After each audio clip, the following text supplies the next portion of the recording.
ex-conseillère politique. Et ça fait bien notre affaire. Yasmine Abdel-Fadel. Le rapatriement d'une quarantaine des 61 diplomates canadiens en Inde risque d'empêcher le Canada d'atteindre ses objectifs en immigration. Rappelons-nous que le Canada a des objectifs assez optimistes, assez grands en matière d'immigration. Et au Canada, là, contrairement au Québec, par exemple, une bonne partie de la nouvelle immigration des nouveaux immigrants canadiens viennent de l'Inde. Là, la tension fait en sorte qu'il pourrait peut-être avoir... Les chiffres pourraient changer. On en parle avec Mahika Sondarji, professeure adjointe au développement international et mondialisation à l'Université d'Ottawa. Madame Sondarji, bonjour. Bonjour. Alors, ces problèmes diplomatiques avec l'Inde pourraient nuire à quelque chose de très interne qui est celui du processus migratoire que l'on essaie d'instaurer au Canada.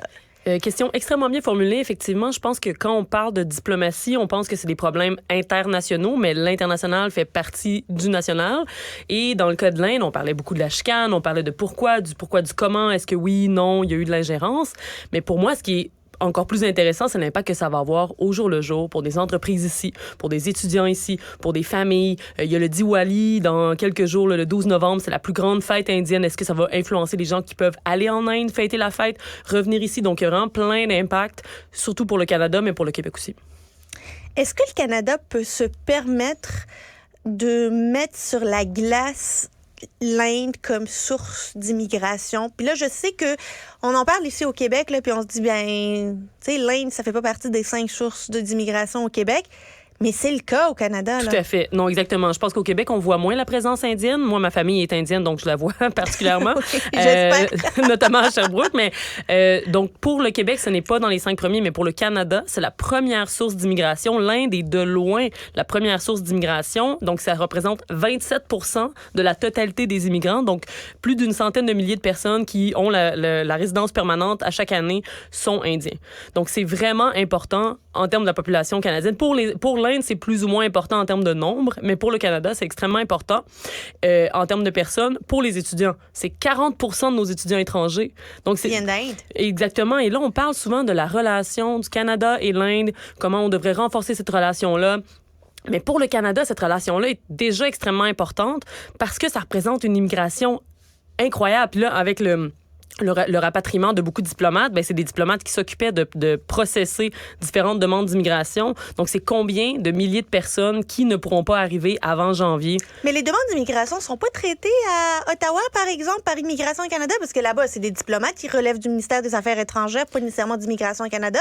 Elles sont traitées ici, mais il y a beaucoup de gens, finalement, des fonctionnaires qui sont basés en Inde, qui accueillent les gens qui veulent faire une demande, qui les aident dans leur demande, qui donnent les formulaires, qui indiquent où aller, où appliquer. Ça se fait pas que ça se fait plus informellement, mais il y a beaucoup de gens qui passent par ce point-là, donc le consulat de l'Inde, le consulat du Canada en Inde. Donc c'est vraiment la première porte d'entrée pour toutes sortes de questions qui amènent toutes sortes de demandes faites ou non faites. Donc c'est vraiment un point d'arrivée extrêmement important. Et il faut comprendre que ça peut avoir des répercussions des politiques ici, bien intérieures, bien partisanes. À quoi ressemble l'immigration des dernières années qui vient de l'Inde? Est-ce que c'est des Sikhs? Est-ce que c'est des Hindous? Parce qu'on sait qu'il y a des intérêts différents et ça peut avoir des répercussions sur les positions d'un Justin Trudeau et d'un Pierre Poilievre. Exactement. Donc, il y a une immigration un peu variée parce que pour les libéraux, la communauté sikh est extrêmement importante. Ça représente 2 % de l'électorat canadien. 2 % des Canadiens et Canadiennes en ce moment sont d'origine de confession sikh. C'est énorme. De la population indienne, c'est probablement le plus haut, la population qu'on reçoit le plus, donc celle du Punjab. Moi, ma famille est d'origine du Gujarat, donc d'origine musulmane. Il y a aussi une grande population d'Ismaélis, notamment en Estrie. Il y a eu beaucoup dans les années 80. Ça reste assez minoritaire. Quand même assez minoritaire, mais des hindous aussi. Si on va à Toronto, là, la présence hindoue est très visible, là, contrairement à la population, contrairement à Montréal, par exemple, à moins qu'on soit dans le parc extension. Mais donc, en termes d'électorat, pour le Parti libéral, c'est encore plus important que pour les autres partis, je vous dirais. Comme historiquement, ils scorent davantage chez les populations immigrantes, notamment indiennes. Donc, en ce moment, je voudrais vraiment pas être dans l'équipe de stratège de M. Trudeau parce qu'on ne pouvait pas imaginer le lot de conséquences que l'accusation qui a été faite il y a quelques semaines aurait amené. Puis là, on est dans un imbroglio, puis on sait pas trop comment réagir. On a déjà vu les communautés indiennes là, tourner le dos aux libéraux durant une campagne électorale où Jason Kenney avait réussi à faire tourner toutes les circonscriptions, notamment de la banlieue de Toronto, en faveur des conservateurs, qui a permis à Stephen Harper, on s'en rappelle, de gagner majoritaire. Est-ce qu'on pourrait assister à quelque chose du même style dans les prochaines années? Tout à fait. Je pense qu'en plus d'être une population importante, historiquement des électeurs du Parti libéral, c'est quand même une population qui est plutôt fluide, donc pourrait changer de parti. On l'a vu, comme vous dites, avec le gouvernement de Stephen Harper, et le gouvernement de Trudeau ne peut pas se permettre de perdre une constituency, là, un groupe d'électeurs aussi important. Puis c'est pour ça, d'après moi, qu'à la première élection en 2015, il y avait déjà 4 ministres de confession sikh. Donc, pour un gouvernement, d'avoir autant de visages qui ne sont pas des visages traditionnellement de souche blanche canadienne, c'était un signe clairement pour tendre la main à la communauté sikh et d'accepter d'autant plus. Là, on augmente en pourcentage à chaque année l'immigration indienne, donc c'est des choix politiques. Et on veut courtiser cet électorat-là, mais le Parti conservateur est pas fou non plus. Le NPD non plus, avec à sa tête quelqu'un d'origine indienne. Il y en a dans toutes les indienne, dans tous les partis, ce qui est quand même étonnant. Par exemple, même dans la communauté indienne, je ne vois pas des gens du Gujarat de confession musulmane dans tous les partis. Non. Mais des gens d'origine sikh, on en voit dans tous les partis.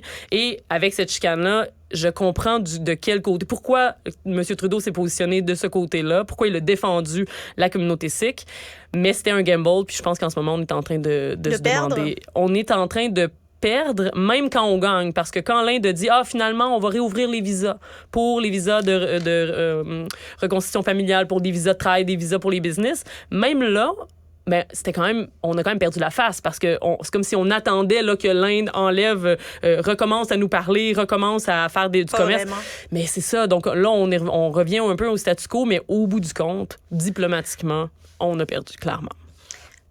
Vous êtes là, je veux absolument vous poser la question, parce que moi, ça m'a choqué cette fin de semaine. Samedi, résolution des Nations unies sur la protection des civils. Une résolution des plus... qui dit pas grand-chose. Vague, oui.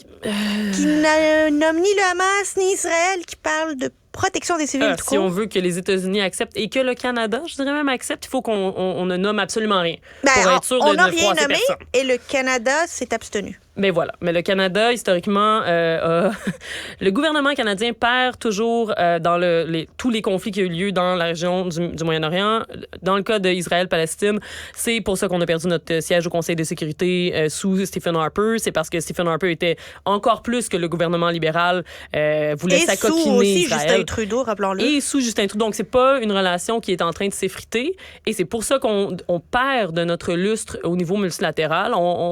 Historiquement, le Canada était tellement un pays respecté au niveau multilatéral. Là, Justin Trudeau arrive en 2015, dit « On est de retour, je me refais le champion du multilatéralisme des organisations internationales. » Puis finalement, on s'abstient. Quelle position? La France a voté pour. Si même la France vote pour, je pense qu'on peut dire qu'on aurait pu...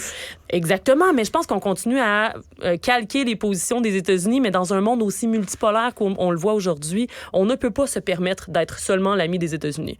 Puis là, on est en train de perdre toutes sortes d'alliés. Ces positions-là, ce manque de positions-là est en train de nous faire perdre des alliés au Moyen-Orient. On ne peut plus se permettre de juste être l'arrière-cour des États-Unis. Si on veut redevenir, disons, un leader positif au niveau international, parce que, bon, disons-le, le Canada est une puissance très moyenne, à la fois économiquement, militairement, politiquement. Je trouve ça très généreux. Et, disons, intermédiaire dans l'international. Ça aussi. Mais tout ce qu'on avait, ce qu'on avait de plus important, c'était notre réputation.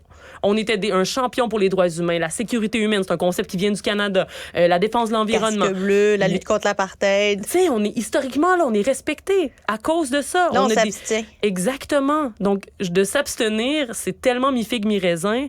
C'est tellement ne pas être un leader. Pendant la pandémie de la COVID-19, on n'était tellement pas un leader positif.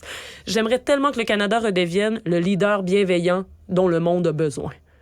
On aurait besoin de s'allier avec les pays progressistes sur des positions clairement progressistes, défendre les civils à Gaza, défendre...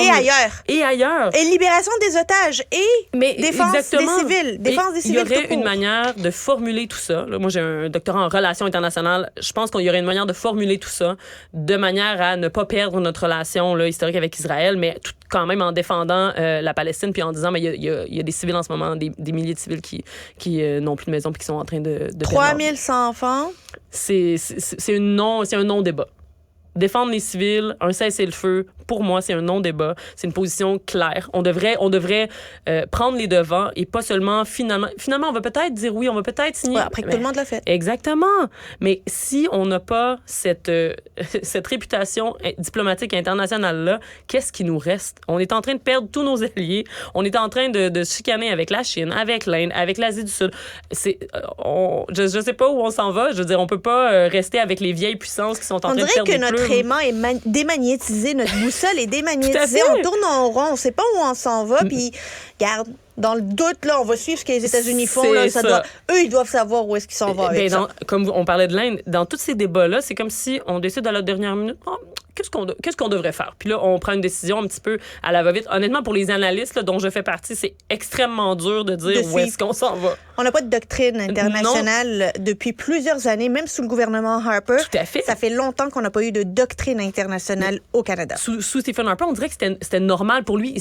Il se foutait complètement. C'était assez clair. Là. Il y avait une indifférence complète face à l'international, au multilatéral, aux organisations internationales. Mais il le disait, lui, il l'assumait. Tout à fait. Trudeau est arrivé et il disait, je vais être le champion, je vais développer un internationalisme libéral. Mais si c'est ça notre doctrine, lol, établissons-la, suivons-la. Si tu dis qu'on va faire quelque chose, peu importe ce que tu dis que tu vas faire en politique, juste fais-le.